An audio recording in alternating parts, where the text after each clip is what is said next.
Side കാല് operation ചെയ്യണമെന്നല്ലോ, നഖം വെട്ടണല്ലേ, അതിനകത്ത് വരെ വീഡിയോ കണ്ടോണ്ടിരുന്നേ, കാർട്ടൂൺ എല്ലാം കാണും. അത് കാണാം, പക്ഷെ എനിക്ക് അതിൽ ശ്രദ്ധിക്കാം. സൈഡ് തങ്കം, സൈഡ് നോക്കിയിട്ട്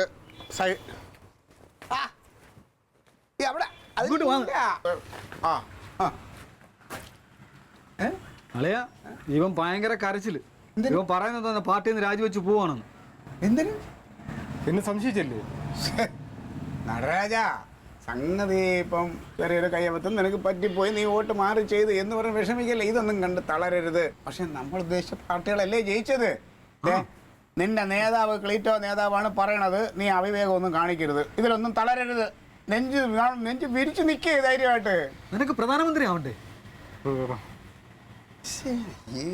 നടരാജ എന്നെ നോക്ക്, എന്താ നിങ്ങൾ ഇങ്ങനെ ഇത്ര വിഷമിച്ച് ഞാൻ കണ്ടിട്ടില്ല നടരാജനെ.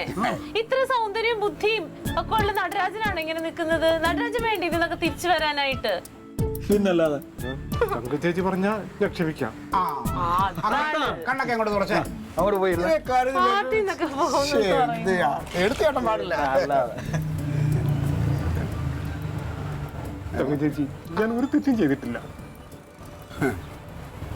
നടരാജ, ഈ തെറ്റുകാരനല്ലെന്ന് എല്ലാവർക്കും ഇവിടെ അറിയാം.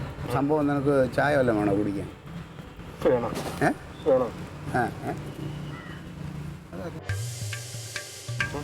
തോറ്റ സ്ഥാനാർത്ഥി രാജേന്ദ്രനല്ലേ? അയാളാണ് തോറ്റത്.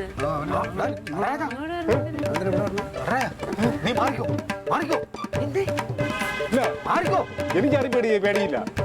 എനിക്ക് പോകേണ്ട കാര്യമില്ല. എന്നെ തൊട്ട ഞാൻ തട്ടും. നടരാജ, രാജേന്ദ്രൻ എന്ത് പറഞ്ഞാലും ഒരക്ഷരം മിണ്ടരുത്. ഞാൻ ഡീൽ ചെയ്തോളാം. ടെൻഷൻ അടിക്കല്ലേ. ഒരുമാതിരി ചെറ്റത്ര എന്നോട് കാണിക്കരുത്. അയ്യേ, എന്താണ് രാജേന്ദ്ര ഇങ്ങനെ ചൂടാവല്ലേ? അതിപ്പോ നടരാജന് ചെറിയൊരു അബദ്ധം പറ്റിയെന്ന് പറയാൻ പറ്റില്ല. എല്ലാരും കൂടെ കുറ്റപ്പെടുത്തി അവൻ ഒരു പാവമായോണ്ട്. മാത്രമല്ല രാജേന്ദ്രന്റെ തെളിവൊന്നും ഇല്ലല്ലോ. തെളിവുണ്ടോ? വോട്ട് മാറ്റിച്ചത് നിങ്ങളുടെ പാർട്ടിക്കാണ്. നിന്റെ തെളിവുണ്ടോ? എന്റെ പാർട്ടിയിൽ ആര് ചെയ്യുന്നതാണ് രാജേന്ദ്രൻ പറയുന്നത്? ആരാണെന്നൊക്കെ പറ. ഇപ്പൊ ഞാൻ അവനെ പാർട്ടിയിൽ സസ്പെൻഡ് ചെയ്യാം. നീയാണ് മാറ്റി ചെയ്തത്. ഞാനാണെന്ന് ആരാ പറഞ്ഞത് നിന്നോട്? നിന്റെ ഭാര്യ പറഞ്ഞ് ഞങ്ങൾ അറിഞ്ഞു.